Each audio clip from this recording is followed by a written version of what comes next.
تو اللہ تعالیٰ نے ہر وہ نعمت جو انسان کی ضرورت تھی اس کو عطا کی ہے. بس تمام کی تعبیر بھی کس سے جڑی ہوئی ہے؟ نعمت سے.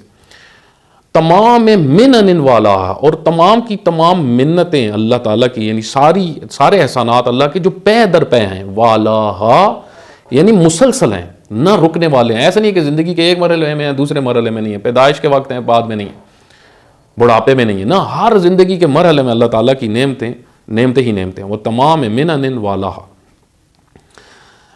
منت کے متعلق صاحب مفردات راغب لکھتے ہیں کہ منہ ہوا نعمت ثقیلہ، وزنی نعمت کو منت سے تعبیر کیا گیا. منہ یمنو، جس طرح اللہ تعالیٰ نے بعثت پیغمبر کو احسان قرار دیا ہے، من قرار دیا ہے، یعنی یہ خاص ثقیل وزنی نعمت ہے. دیکھیں نعمتوں میں بھی بعض وزنی نعمتیں ہیں، بعض عام نعمتیں ہیں، بعض خاص نعمتیں ہیں، بعض بہت وزنی ہیں. جس طرح اللہ تعالیٰ نے جن نعمتوں کو، جس طرح امامت کی نعمت ہے، اس کو اللہ تعالیٰ نے منہ سے تعبیر کیا ہے.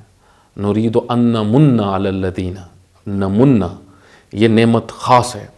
اسی طرح من اللہ علی المؤمنین، یہ نعمت ثقیلہ ہے، اللہ تعالیٰ نے مومنین پر احسان کیا کہ ان میں رسول مبعوث کیا. تو سیدہ سلام اللہ علیہ نے در حقیقت تمام نعمتوں کو احاطہ کیا ہوا ہے، اور اس پہ اللہ تعالیٰ کی حمد و ثنا کر رہی ہیں. اور یہی معرفت ہے کہ آپ نعمتوں کو باریکی سے سمجھیں، گہرائی سے سمجھیں، پھر ان کا صحیح استعمال کریں، اور پھر اللہ تعالیٰ کی حمد و ثنا کریں. یہ در حقیقت بندگی ہے، یہ در حقیقت اطاعت ہے. بہت سارے لوگ دیکھیں پہلی بات تو یہ نعمتوں کی پہچان ہی نہیں رکھتے. پھر دوسرا مرحلہ یہ، جب آپ پہچان نہیں رکھتے تو لازم بات آپ شکر بھی نہیں کرتے. جب شکر نہیں کرتے تو پھر آپ، امام زین العابدین علیہ السلام جس طرح فرماتے ہیں کہ اے خدا، جو تیری نعمتوں کا شکر نہیں کرتا وہ انسان ہی نہیں ہے. یہ صحیفہ سجادیہ کی پہلی ہی دعا میں امام علیہ السلام نے بیان کیا. اللہ تعالیٰ ہمیں